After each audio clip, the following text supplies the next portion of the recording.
оған өздеріңізде нақты дәлелді қарай аласыздар. Себебі Қазақстан өте көп ұлтты мемлекет. Bir sözбен айтқанда 130-дан астам Қазақстанда ұлт тұратын болса, барлығы да қазіргі күнге дейін өте тату тәтті бейбітшіліктің деңгейінде өмір сүріп келе жатыр. Міне бұл біздің мемлекетіміздің ең үлкен жетістігі деп білеміз. Келісеміз ғой, иә? Қазақстан Республикасы 1991 жылы тәуелсіздік алғандығын осы күнге дейін білеміз. Тәуелсіздік бұл ұлттың рухани жаңғыруының бастауы. Яғни біздің мемлекетіміздің бар екендігі, қандай да бір мемлекеттің азаматшасы екендігімізді дәлелдейтін ең негізгі тұғыр биік ол бізде тәуелсіздік болып табылады. Онымен келісеміз ғой, себебі егер біз тәуелсіздік алмасақ, қазір де өздеріңіз білесіздер, тәуелсіздігі жоқ қаншама халық бар, олардың өмір сүруі өте қиын, қай жерде барса да оларға не жұмыс жоқ, не олар өздерінің отбасын асыруға да жағдайлар жетпей жүреді. Сондықтан тәуелсіздіктің қадірін біз биік деңгейде қорғай білуіміз керек. Ең жоғары біздің жетістігіміз ол Қазақстан Республикасының 1991 жылы қай күні?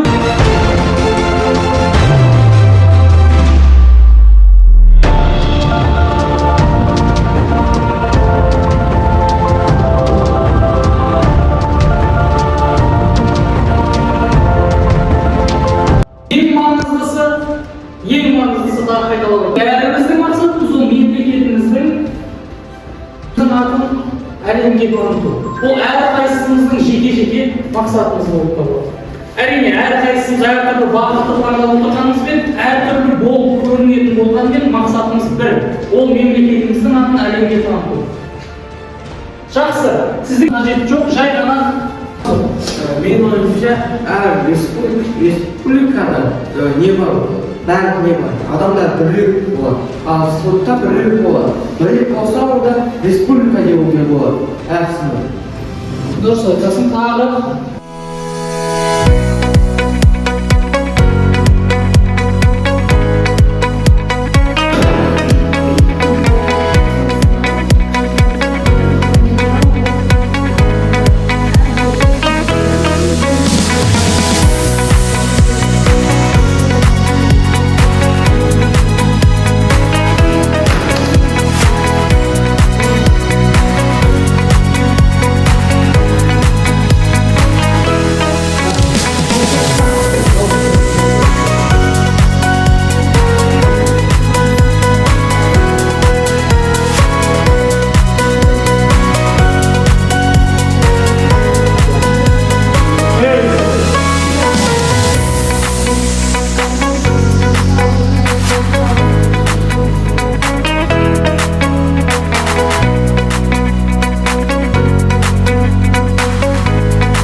постер дайындайсыздар, және тақтаға шығып қорғайтын болыңыз.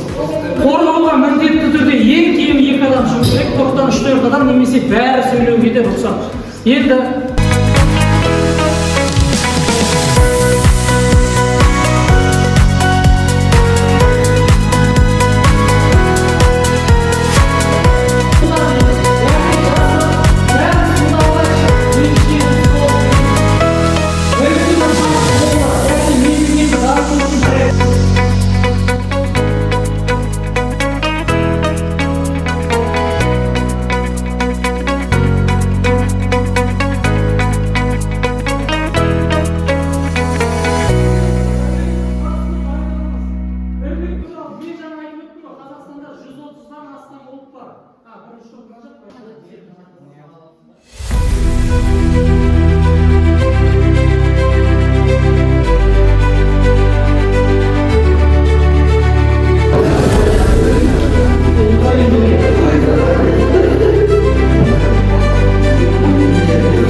Бірлігіміз басты байлығымыз дегенде бір сөзбен айтатын болсақ, адамдар бір-біріне тату, ынтымақ бағытта болса, ел дамиды. Бірлік бар жерде бейбітшілік пен тыныштық орнайды. Және бірлік елдің күші, ынтымақ елдің нұры дегеніміз.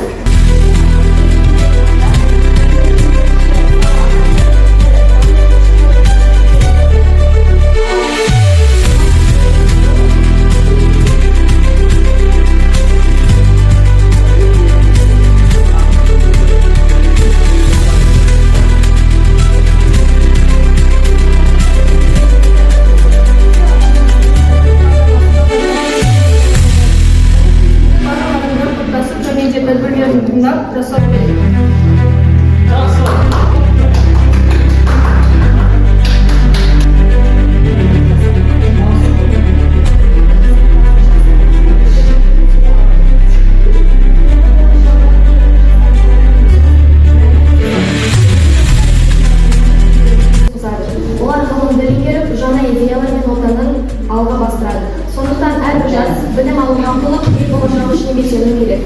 Мұнда ту елдің тәуелсіздігі мен бірлігінің нышаны.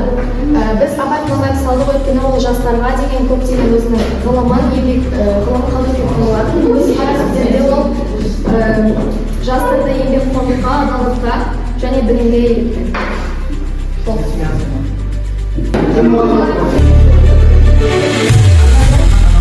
Ата-бабамыздың азаттық күресінің нәтижесі. Қазақ халқы еркіндігі үшін таппай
Бүгін біз ең негізгі маңызды сынып сағатының тақырыптарын қарастырдық.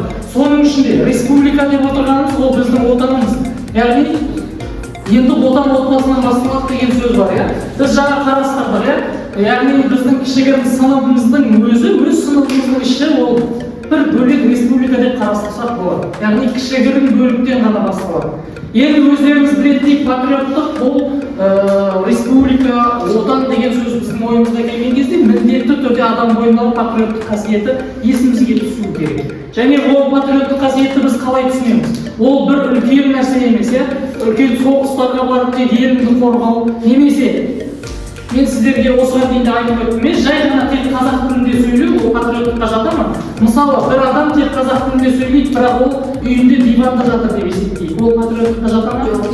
Жатпайды. Патриоттық дегеніміз ол өзіңді орнынан көтеру, өзіңді еңбекке баулу, және еңбек ету арқылы мемлекетке, өзіңнің отанына, республикаңа пайданы тигізу екен.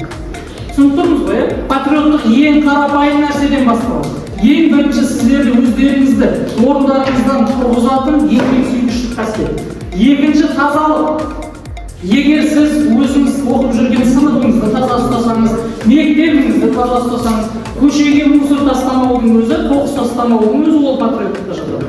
Және сабағыңызды жақсы оқып, болашақта мықты маман иесі атанып, өз мемлекетіңізге пайдаңызды тигізсеңіз, міне нағыз патриоттық осы. Бүгінгі біздің сынып сағатының мақсаты осы нәрселерді сіздерге түсіндіру болды. Осымен біз сынып сағатын қорытындылаймыз. Қазір сіздерге сілтеме жіберіледі, сіздер сол жерде рефлексия берсеңіздер, сынып сағаты қалай өтті, қандай маңызды мәліметтерді үйрендік, және болашақта не нәрсені үйренгіміз келеді. Міне осы бойынша кері байланыс беріп жібереді. Жақсы.